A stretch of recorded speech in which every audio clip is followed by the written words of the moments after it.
Assalamualaikum and welcome back to Zaf Channel.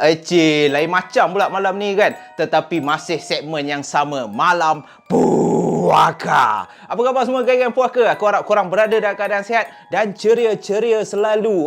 Bergembira sahaja. Dan kepada yang baru lagi jumpa Zaf Channel, aku nak ucapkan terima kasih banyak-banyak. Dan kalau korang sudi, apa salahnya tanda sokongan, korang boleh tekan button subscribe dan juga butang loceng supaya setiap kali aku upload video baru, korang akan dapat tahu guys. So, pada malam ni aku ingin memulakan malam puaka dengan Alhamdulillah, bersyukur kepada Allah di atas sumber rezeki yang melimpah ruah. Daripada 2 tahun yang lepas, aku memulakan perjalanan dalam bidang content creator ataupun YouTube ni, berkongsi pengalaman seram. Ada yang daripada pengirim, ada yang daripada geng puaka, ada juga yang aku main rembat je daripada blog-blog ataupun cerita-cerita seram untuk aku kongsikan dengan korang semua. Dan malam ni yang aku rasa terharu sedar tak sedar, ini sudah episod ataupun cerita seram yang ke-200 guys. Allahu Akbar. Banyaknya lah, tetapi Alhamdulillah juga aku nak berterima kasih di atas sokongan-sokongan korang semua.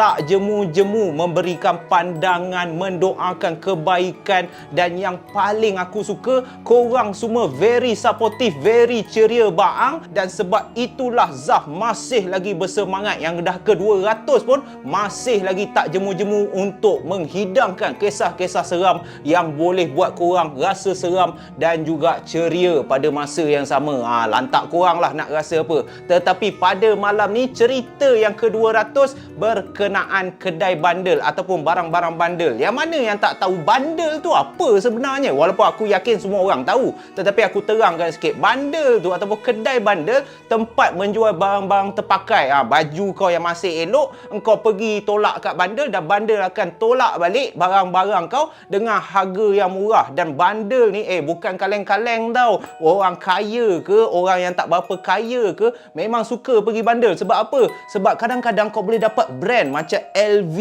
macam Gucci yang original punya, tetapi harga pasar malam, harga yang memang tak boleh bawa bincang punya murah kan. Memang terbaik gila. Tetapi dalam terbaik tu, disebabkan barang-barang terpakai ni mengalaminya satu kisah seram. Terjadinya satu kisah seram mengalami kepala otak dia. Suka hatilah, ayat aku pun dah berbelit. Jadi sebelum aku merepek lebih panjang, ayolah guys, kita mulakan dalam malam puaka yang ke-200 episod. Allahu Akbar.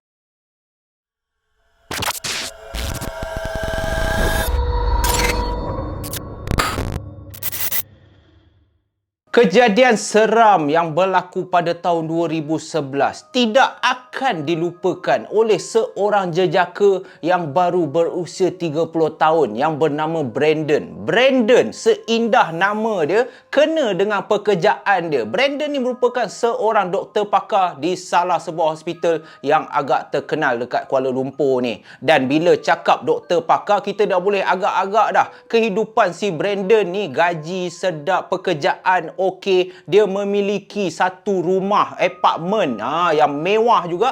Dia ambil apartmen di tingkat 11. Dan Brandon ni walaupun kaya-kaya, walaupun dia mempunyai pekerjaan yang elok, muda pun muda lagi, rupa handsome, tetapi disebabkan kesibukan bekerja tu, dia tidak mempunyai kekasih mahupun isteri. Yalah, dah tak ada kekasih, nak isteri celah mana pula kan.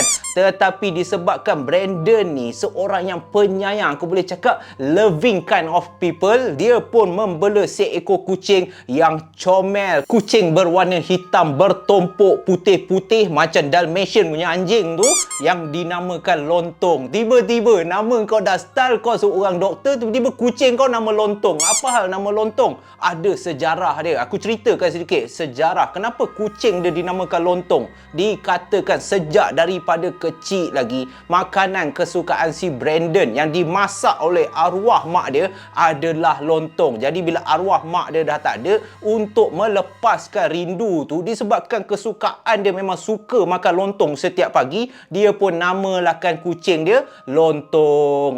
So tak nak cerita pasal kucing, lantaklah nama kucing dia apa pun. Tetapi kejadian seram yang dialami oleh Brandon ni disebabkan hobi dia. Apa hobi si Brandon ni? Sebabkan dia kaya. Kau ingat apa? Orang kaya ni lah kadang-kadang tak ada nak lavish lavish ataupun tak ada nak spend mewah-mewah, nak pergi Pavilion, Mid Valley apa semua, tak ada. Brandon ni suka bershopping ataupun suka membeli belah di kedai bandel.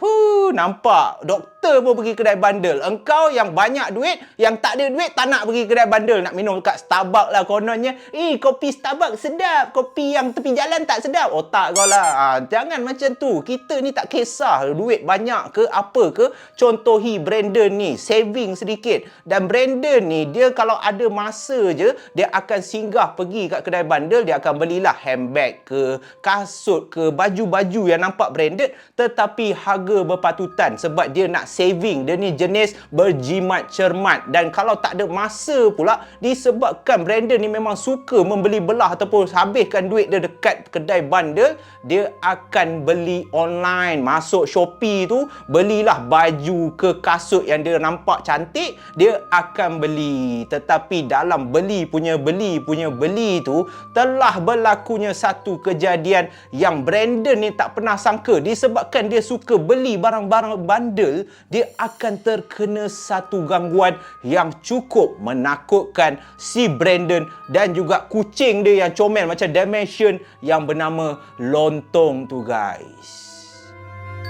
Seperti kebiasaan, kehidupan si Brandon sebagai seorang doktor, setiap kali hujung minggu, setiap kali cuti sahaja, selain daripada meluangkan masa bersama kawan-kawan, pergi lepak minum ke, pergi ride naik genting Highland ke, si Brandon ni suka spend time dekat rumah bersama kucing dia si Lontong ni. Dan dia akan buka Shopee, dia akan pergi masuk kedai bandel yang ada jual barang-barang yang menarik, dan Brandon ni akan beli melalui online. Dan kalau dia ada masa terluang, dia ada masa lebih, kalau dia rajin, dia akan pergi ke Shah Alam ke Ampang ke, tak kisahlah jauh ke dekat, tetapi dia akan pergi kedai bandel juga semata-mata untuk cuci mata. Itulah terapi bagi diri si Brandon ni. Dan hari pun berlalu macam biasa. Itulah rutin si Brandon. Selain daripada bekerja, kedai bandel lah menjadi tempat kesukaan dia untuk membeli belah. Tetapi bila rutin tu dah macam tu selama 6 tahun, dan selama 6 tahun juga dia tinggal kat apartmen tu, tak pernah sekali pun dia mengalami kejadian seram. Bukan nak cakap kejadian seram, Brandon ni pun seorang yang tidak percaya hantu. Dia tak suka tengok cerita hantu, dia tak suka baca kisah hantu. Jadi dalam pemikiran si Brandon ni, jauh sekali dia nak cakap yang dia bakal terkena gangguan. Tetapi sejak 2 menjak tu, hidung si Brandon ni dapat menangkap satu bau yang bukan menyeramkan, tetapi agak menyegarkan dalam rumah dia. Boleh dikatakan setiap pagi ataupun setiap kali maghrib sahaja, bau rumput basah akan memenuhi rumah dia. Dia tak tahu datangnya daripada mana. Pada awalnya Brandon ni fikir, bau ni daripada mana ni? Kenapa sejak 2-3 minggu ni tak habis-habis aku boleh bau, sama ada rumput basah ni ataupun aku boleh bau seakan-akan bau wangi tau dalam rumah. Jadi Brandon ni dia cari, tak ada pun bau ni. Sebab bau ni akan muncul setiap kali pagi ataupun maghrib sahaja. Pada belah petang dia tak akan boleh bau rumput basah ni. Jadi pada awalnya Brandon ni fikir kemungkinan ini adalah bau daripada rumah jiran. Jiran gantung baju baru basuh ke, kalau tak pun jiran beli mop lantai yang baru ke. Jadi Brandon ni fikir kemungkinan daripada rumah jiran lah kot. Tetapi daripada bau tu telah berubah kepada sesuatu yang lagi menyeramkan, di mana barang-barang dalam rumah si Brandon ni dah mula beralih tempat. Dikatakan kebiasaannya setiap kali Brandon ni pulang sahaja ke rumah, kunci kereta dia akan campak sahaja di atas meja makan kat ruang tamu tu. Tetapi keesokan paginya bila dia nak pergi bekerja, dia dah boleh nampak kunci kereta dia berada dalam satu bekas, di mana bekas itulah di mana Brandon selalunya letak kunci-kunci dia. Tetapi bila dia fikir balik, semalam aku rasa aku balik kerja, aku just campak je dekat atas meja. Macam mana hari ni boleh masuk dalam bekas pula? Jadi Brandon ni tak nak fikir panjang. Mungkin dia rasa aku pelupa kot. Sebab Brandon ni ada masanya dia memang cepat lupa sikit. Jadi Brandon tak fikir apa sangat. Tetapi benda ni berlarutan daripada kunci kereta. Tiba-tiba ada masanya kalau dia pergi bekerja, dia tak sempat nak kemas katil dia ke. Tetapi bila dia pulang saja ke rumah, katil dah berkemas. Selimut selimut tu dah berlipat dengan cantik, bantal dah tersusun dengan rapi. Jadi lagi sekali hati si Brandon ni dah runsing dah. Aku rasa aku tak sempat kemas pagi tadi. Macam mana boleh dah berkemas cantik pula katil aku? Pelik ni. Itulah yang bermain dalam fikiran si Brandon ni. Tetapi dia masih positif lagi. Mungkin aku nyanyok, mungkinlah aku ni pelupa sangat. Manalah tahu aku je yang asyik fikir bukan-bukan, biasalah sibuk bekerja kan. Tetapi makin pelik. Sebab apa? Sebab Brandon ni dia ada satu lagi hobi. Setiap kali dia buang air besar, dia suka baca buku sambil buang air besar. Bagi dia setiap masa itu amat berharga. Kita tak boleh sia-sia kan. Sambil berak pun kau kena baca buku. At least dapat juga ilmu, at least dapat juga spend time kan. Dan kebiasaannya setiap kali dia habis dia membuang, buku tu dia akan campak je di mana-mana bahagian rumah tu. Atas katil ke, dia akan letak kat meja tempat bekerja ke. Dia tak pernah susun dekat rak buku yang dah sedia ada tu. Tetapi bila dia sibuk memasak kat dapur ke apa, bila dia masuk balik dekat dalam bilik dia, buku tu dah tersusun dekat atas rak. Jadi Brandon ni lagilah runsing. Ni dah makin pelik ni. Nak cakap aku lupa, baru lagi. Aku baru je buang air, lepas tu aku masak, aku masuk balik dalam bilik. Macam mana buku ni dah boleh ada atas rak? Dan benda ni berlarutan sehingga berbulan-bulan. Boleh dikatakan setiap kali Brandon ni tak ada kemas rumah dia, setiap kali rumah dia bersepah, bila dia pergi bekerja, bila dia pulang saja, rumah dia seperti ada orang dah bersihkan. Kadang-kadang ruang tamu tu sofa tunggang terbalik, bila dia pulang bekerja, sofa tu dah elok. Ada masanya bahagian dapur pinggan dia tak sempat cuci, bila esok pagi dia bangun, tengok pinggan semua dah bercuci. Bukan bercuci je, siap dah bersusun dekat atas rak pinggan tu. Jadi bila kejadian ni asyik berlaku berkali-kali, Brandon ni dah mula rasa pelik lah. Takkanlah aku ni pelupa seteruk ni. Seingat aku ni tak adalah rajin sangat nak kemas rumah ke apa. Macam mana setiap kali benda yang bersepah saja, esok pagi kalau tak pun setiap kali aku pulang kerja je, benda-benda ni semua dah elok berkemas. Dan kemuncak kepada semua persoalan ni mula terjawab apabila dikatakan ada satu hari, sebaik saja Brandon ni pulang ke rumah dia pada jam 8 malam, dia buka je pintu rumah. Alangkah terkejutnya si Brandon ni, sebab di atas meja makan dia telah terhidangnya lauk pauk, asam pedas, telur dadah, dengan ulam-ulam, nasi putih panas-panas lagi telah terhidang di atas meja. Jadi Brandon ni pada masa tu, bila dia tengok saja dah ada makanan kat atas meja, hati dia dah mula berdebar dah. Lagi-lagi pula bila dia tengok kucing dia si Lontong ni muka tak bersalah je. Lontong ni pandang je dia. Mungkinlah Lontong ni fikir, aku tak masak. Jadi Brandon ni dah mula muskil dah.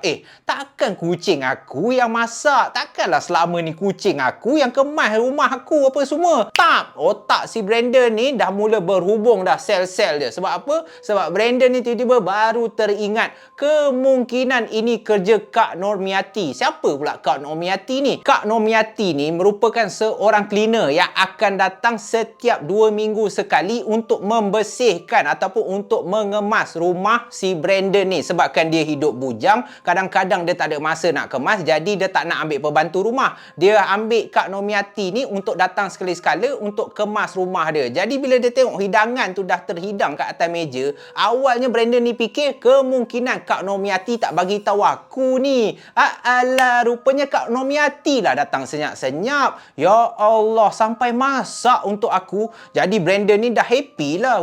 Baik betul lah Kak Normiati ni kan. So dia tak lengah masa, sebelum dia makan, dia call lah Kak Normiati ni untuk ucapkan terima kasih. Jadi bila dia tengah rancak call Kak Normiati ni untuk ucapkan terima kasih, Kak, terima kasih lah Kak datang rumah saya. Ya Allah, siap kemas.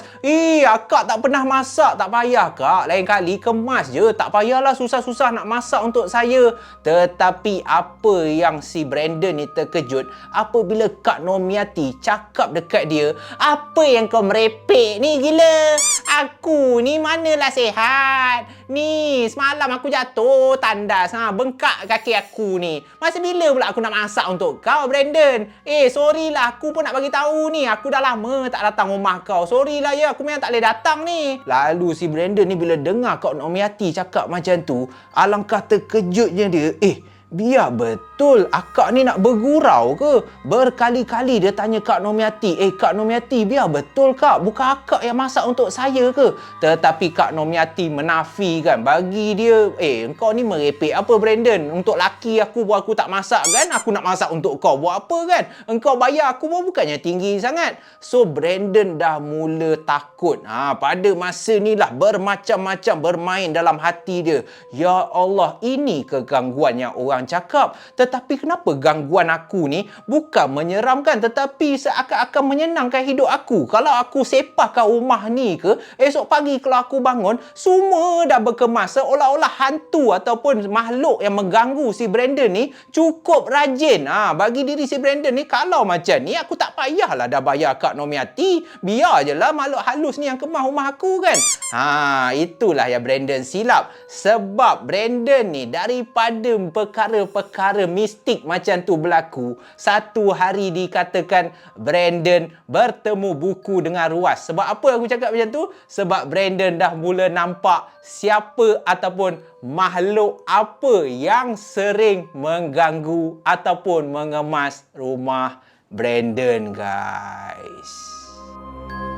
Dikatakan adalah satu hari sewaktu Brandon tidak pergi bekerja, timbunan baju kat rumah dia pun dah mula banyak dah. Brandon ni pun decide sementara Kak Nomiati tak sihat, Kak Nomiati pun tak larat nak datang rumah aku. Tak apalah, aku cucilah pakaian aku sendiri. Lalu Brandon pun bawa pakaian-pakaian kotor dia pergi ke area washing machine ataupun peti mesin basuh baju tu.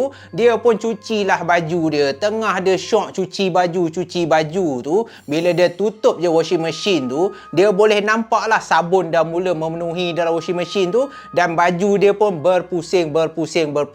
Sedang si Brandon ni duduk sambil tengok washing machine tu, dah tak ada kerja sangat kan. Lontong pun dia dah siapkan makanan apa semua. Dia pun tak ada plan nak pergi ke mana. Dia pun duduk je lah depan washing machine tu, tengok je lah. Dan dekat washing machine tu dia boleh nampak pantulan diri dia sendiri. Jadi sewaktu dia tengok baju dia tu berpusing, tiba-tiba dekat pantulan tu dia boleh nampak seakan-akan ada seorang perempuan yang berambut panjang tengah berdiri dekat belakang dia. Cuma yang menakutkan si Brandon, perempuan yang berdiri kat belakang dia ni berdiri bukan betul-betul di belakang dia, tetapi berdiri di atas siling rumah dia. Perempuan ni dalam keadaan terbalik, guys. Dia boleh nampak rambut perempuan ni yang cukup panjang jatuh betul-betul di belakang si Brandon ni. Jadi Brandon ni cuba sedapkan hati dia. Kemungkinan ini salah mata kot. Mungkin aku terlalu leka sangat pandang baju ni asyik berpusing. Sebab itulah mata aku ni asyik melilau je kan.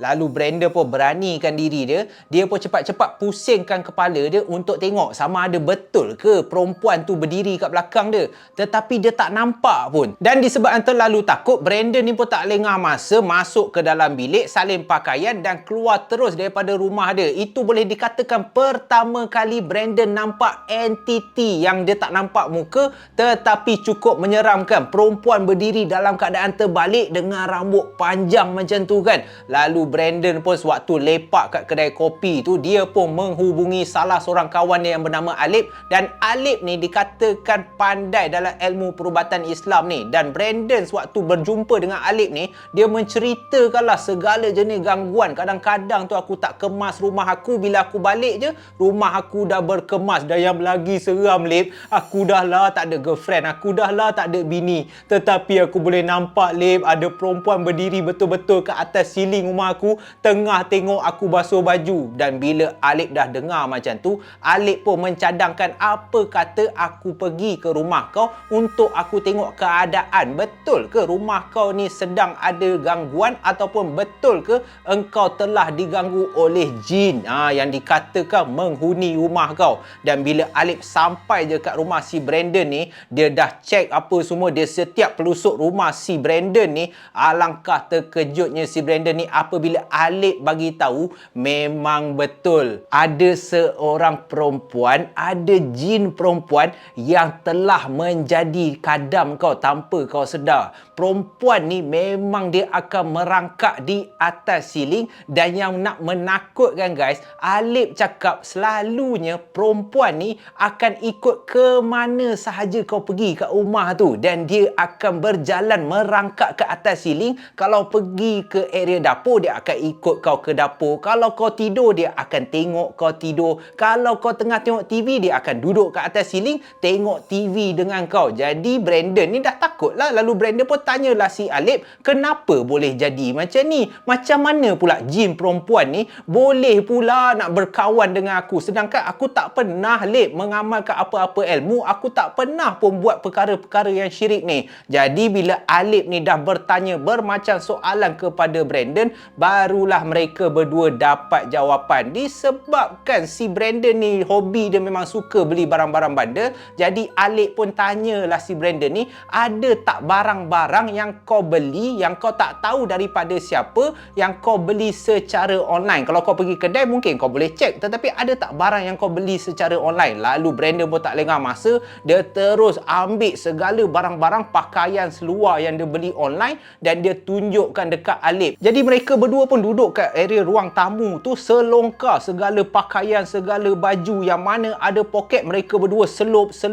nak tengok ada apa-apa tak. Manalah tahu kan, barang bandar ni dah nama pun barang terpakai, tak tahulah, manalah tahu ada orang selit benda-benda syirik dalam seluar ke dalam baju ke kan.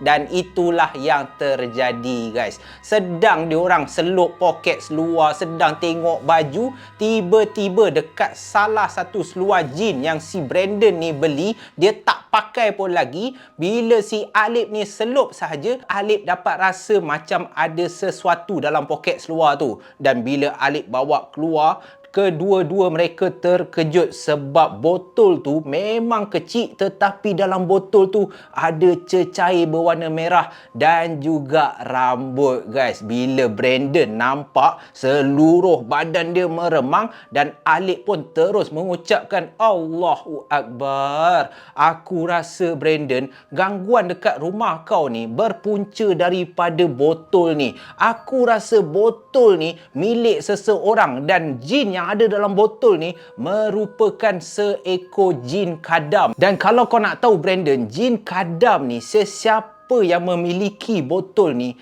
akan menjadi tuan baru dia. Bila Alip cakap macam tu, Brandon ni memang takut lah. Teruslah Brandon ni cakap kat Alip, Alip, ya Allah, Allahu Akbar, apa yang aku buat ni? Alip, tolong aku, Lip. Lip, tolonglah aku tak nak, Lip. Aku tak nak ada kadam-kadam ni. Aku tak nak membela semua ni. Cukuplah aku bela si lontong ni. Alah, lontong ni pun bukan nak bantu aku. Bukan ke orang cakap kalau ada gangguan ataupun jin masuk rumah, kucing boleh detect? Tapi kenapa lontong ni dia relax je? Lalu Alip pun cakap lah kat Brandon, mana tak relax, tengoklah si lontong ni, nama pun lontong dengan kucing gemuk macam ni, dia memang buat je lah. Dan kemungkinan lontong ni tak takut pun sebab jin ni bukan nak mengganggu hidup kau, dia just nak ada tuan baru je. Dan tak pasal kau lah ni suka nak beli barang online. Lain kali Brandon, kau tengok dulu, tak pasal kau dah jadi tuan baru dah. Jadi Brandon pun berkali-kali dia merayu kat Alip ni apa yang patut dia buat, tetapi nasib baiklah Alip cakap, tak apa, kau tak perlu risau. Sekarang ni kau tak sedar yang kau dah jadi tuan baru. Sekarang ni tak apa, benda ni aku akan buang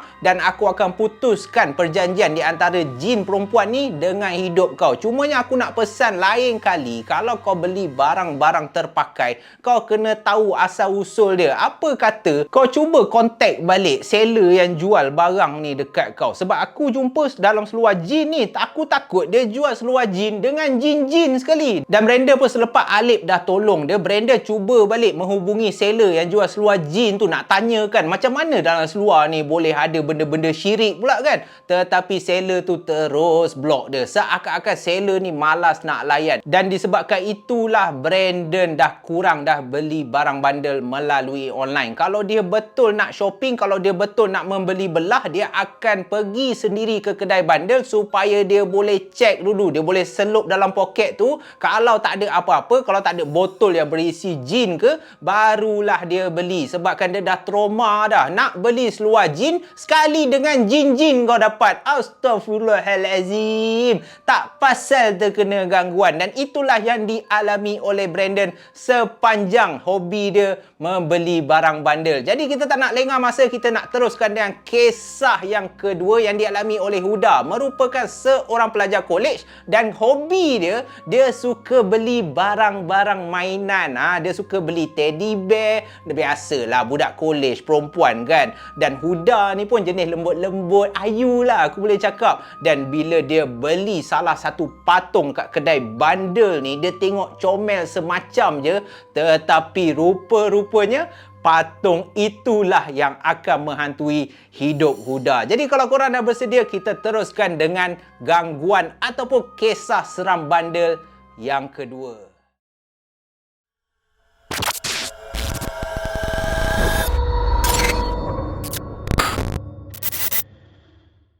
Huda merupakan salah seorang pelajar di salah sebuah universiti yang terletak kat Malaysia ni. Aku tak tahu negeri mana. Huda ni tak nak bagi tahu sebab bagi dia pengalaman ni cukup membuatkan dia trauma, guys. Dan kejadian ni berlaku sewaktu Huda ni baru sahaja berusia 24 tahun. Dikatakan sebab berjauhan dengan keluarga dan pihak universiti tidak menyediakan asrama, lalu Huda ni terpaksa menyewa sebuah rumah bersama kawan-kawan universiti dia. Dan dekat rumah tu mereka tinggal seramai 4 orang. Pada awalnya rumah tu semuanya okey, tak seram, tak ada gangguan, tak pernah pun mereka mengalami perkara-perkara mistik. Tetapi disebabkan Huda ni seorang gegel ataupun seorang anak gadis yang suka mengumpul anak-anak patung, tetapi bukan anak patung macam Barbie ke apa. Dia suka kumpul teddy bear ataupun beruang-beruang, binatang-binatang yang dia boleh susun dekat atas katil dia. Huda ni dia tak boleh tidur kalau dia tak ada anak-anak patung ni nak letak di belah kiri dan kanan, sebab kebiasaannya Huda ni walaupun dah besar tetapi dia anak manja. Kalau balik kat rumah keluarga tu, Huda ni walaupun dah berusia 24 tahun tetapi masih lagi tidur bersama ibu dia. So bila dah tinggal rumah sewa seorang-seorang, bilik pun seorang-seorang, so Huda ni dia memang sukalah susun anak-anak patung tu banyak. Dan kalau korang nak tahu, Huda ni selain daripada anak patung,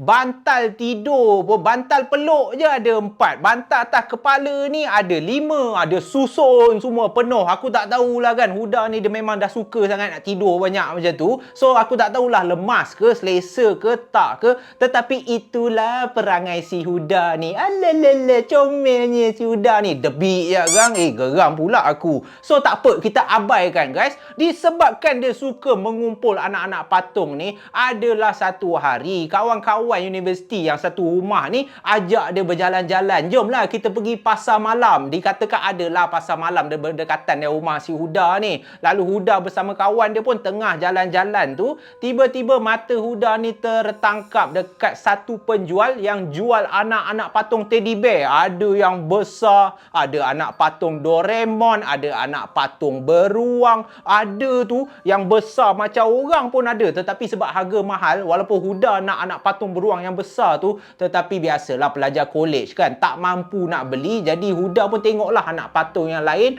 dan tiba-tiba sewaktu dia tengok-tengok tu, mata dia tertangkap dekat satu anak patung yang dia dah lama suka. Anak patung apa tu? Anak patung kedai. Bukan kedai biasa-biasa. Ini kedai dia dah lama dah usha, sebab dia tengok cerita Shrek hari tu.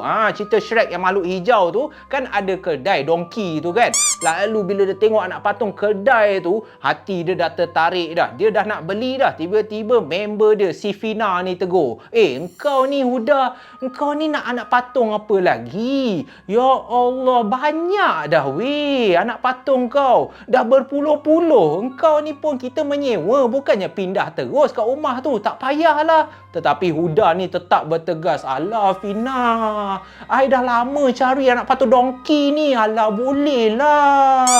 Alah, nanti nak peluk dia. Anak patung I yang lain-lain tu, teddy bear tu semua kecil-kecil, tak boleh peluk. Yang ni besar. Lagipun harga dia murah lah. Lepas dah pujuk punya pujuk, orang tokek kedai tu pun cocok baik punya kan. Dah nampak si Huda ni nak, belilah.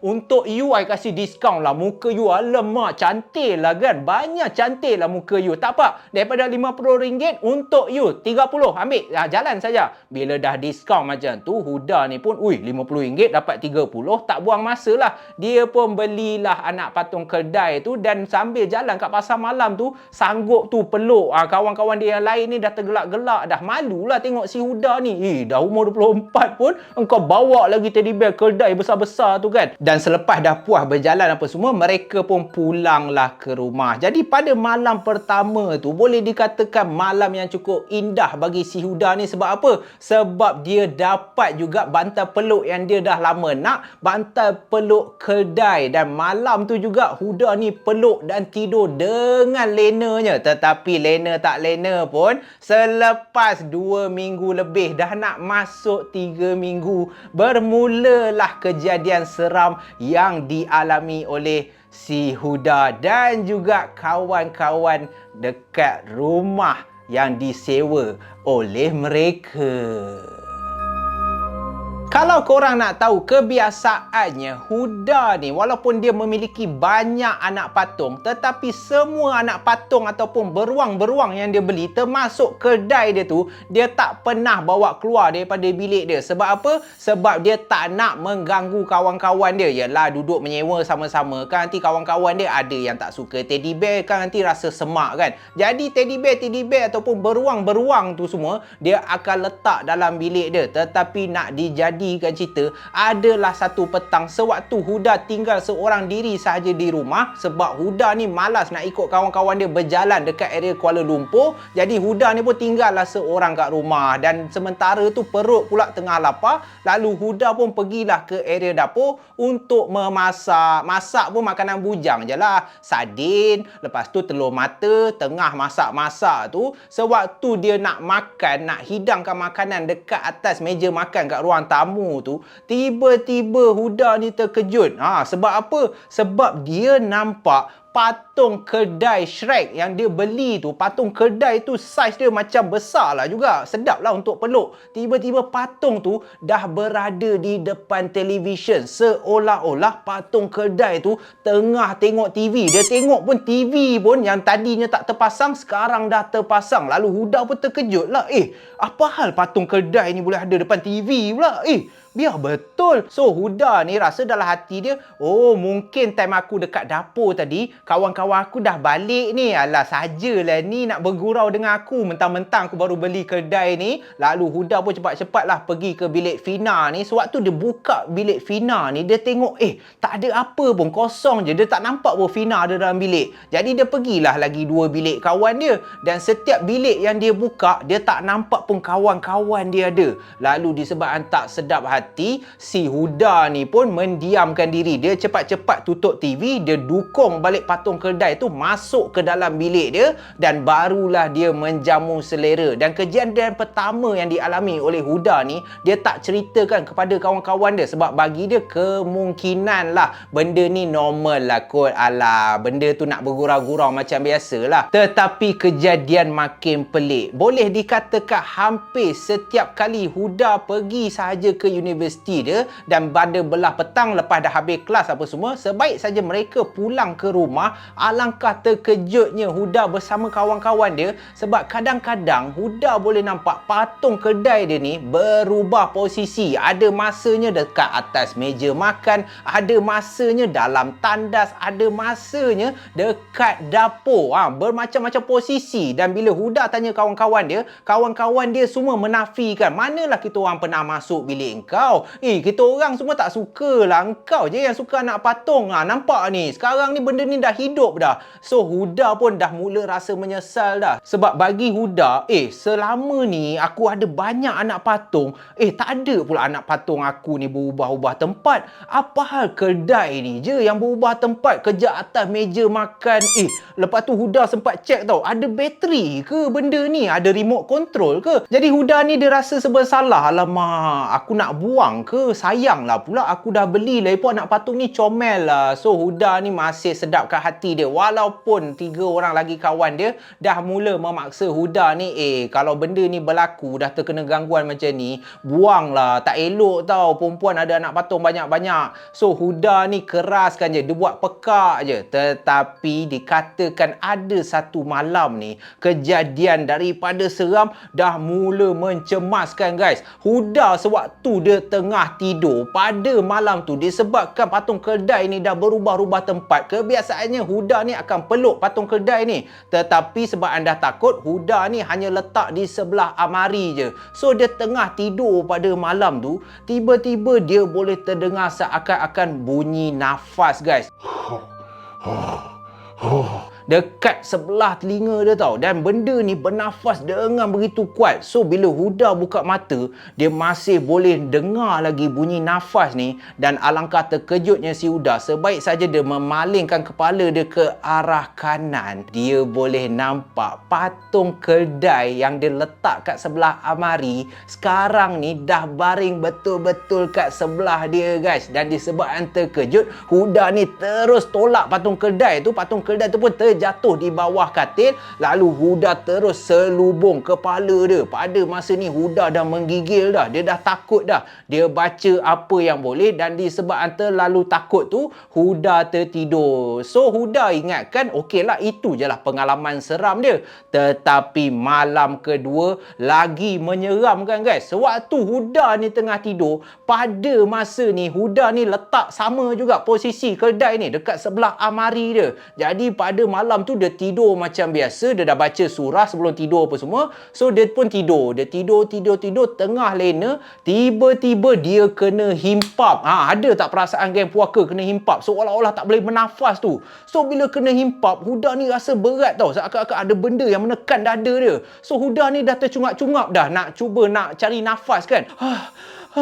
Allah. Dia nak sebut Allah pun tak boleh. Dan sebaik saja Huda cuba buka mata dia, alangkah terkejutnya dia. Kedai dia betul-betul ada ke atas badan dia. Kedai tu himpap si Huda ni. Kalau himpap je tak apa, sambil ada bunyi guys. Kedai tu dia macam nak serang si Huda pada masa tu. Bila Huda tengok kedai tu betul-betul ada ke atas dia, muka kedai tu pun memang menghadap dia macam tu, Huda ni cuba nak tolak kedai tu. Tetapi kedai yang ringan tu tiba-tiba jadi berat semacam tau. Lalu kedai tu pun dah himpap si Huda macam tu. Huda nak baca apa surah pun tak boleh.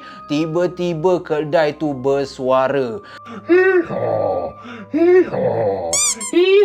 Macam bunyi kedai hidup lah. Jadi Huda dah menggelabah dah pada masa tu. Ya Allah, aku diserang oleh kedai. Tak pernah dalam sejarah tamadun manusia tiba-tiba kau tengah tidur, kedai himpap kau. Lalu Huda pun sedaya upaya, air mata dia dah mengalir dah sebab tak boleh bernafas. Cuba.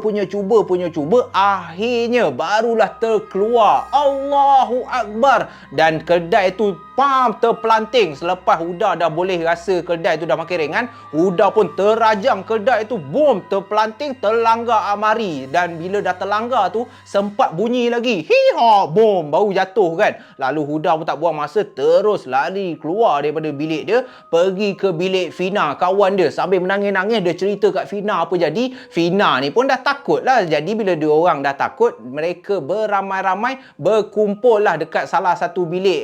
Kan sebab dia orang kan 3-4 orang kan. So bila dah berkumpul ramai-ramai kat ruang tamu tu, masing-masing dah gelabah dah. Sebab bila Huda ni cerita, aku kena himpap dengan kedai, mereka dah takut dah. Dan bila mereka tengok dalam bilik Huda, sebabkan Huda ni waktu dia lari keluar tu, pintu bilik dia tak tutup rapat tau. So bila dia nak tengok lah kedai ni betul ke, hidup ke apa kan.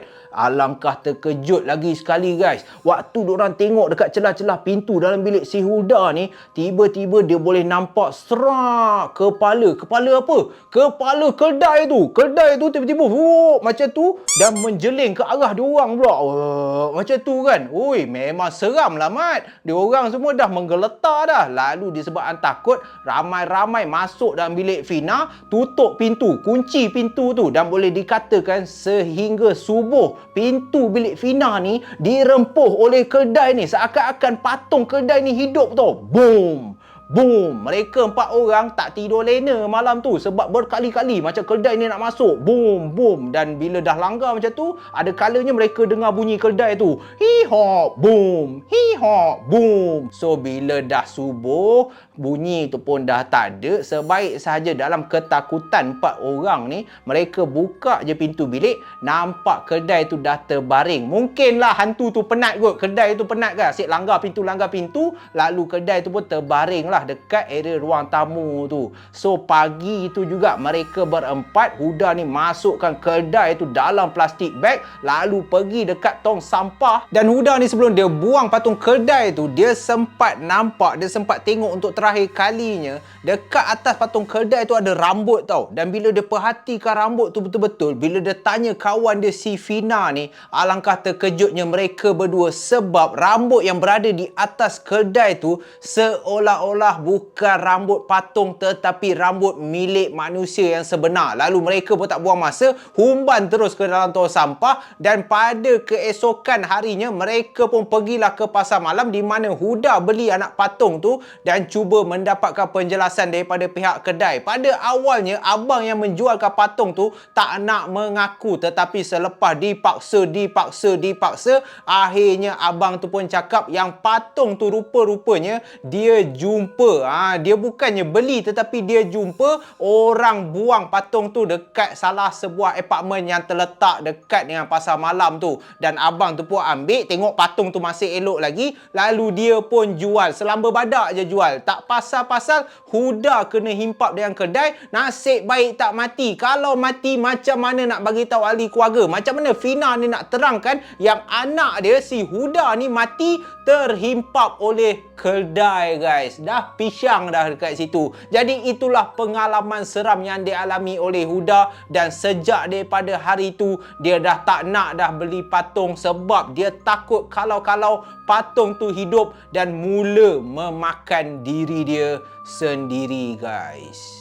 Jadi itulah kisah yang dialami oleh 2 orang, Brandon dan juga Huda, yang mempunyai minat beli barang-barang kat bandar dan akhirnya tak pasal-pasal terkena gangguan. Yang paling teruk macam Huda lah, beli patung kedai, tiba-tiba kedai tu boleh hidup, himpap pula si Huda tu. Alamak, dah pisang dah kan. Kalau ada geng puaka yang ada teddy bear ke, yang ada kedai juga, hati-hati. Kalau tak nanti malam-malam korang tidur tengok kedai tu, gigit muka korang, tak pasal-pasal dah cacat sebab kena gigit dengan anak patung. So aku harap korang mendapat pengajaran, dan terima kasih lagi sekali aku nak ucapkan kepada semua geng puaka yang setia menyokong Zaf Channel. InsyaAllah ada cerita-cerita menarik, ada kisah-kisah seram yang aku boleh kongsikan dengan korang, aku akan kongsikan pada malam puaka. So stay safe, stay healthy guys. Kita jumpa lagi macam biasa dalam malam puaka di episod yang akan datang guys. We are road to 20k subscriber. Thank you guys. Semoga korang semua dimurahkan rezeki. Kita jumpa lagi guys. Bye bye.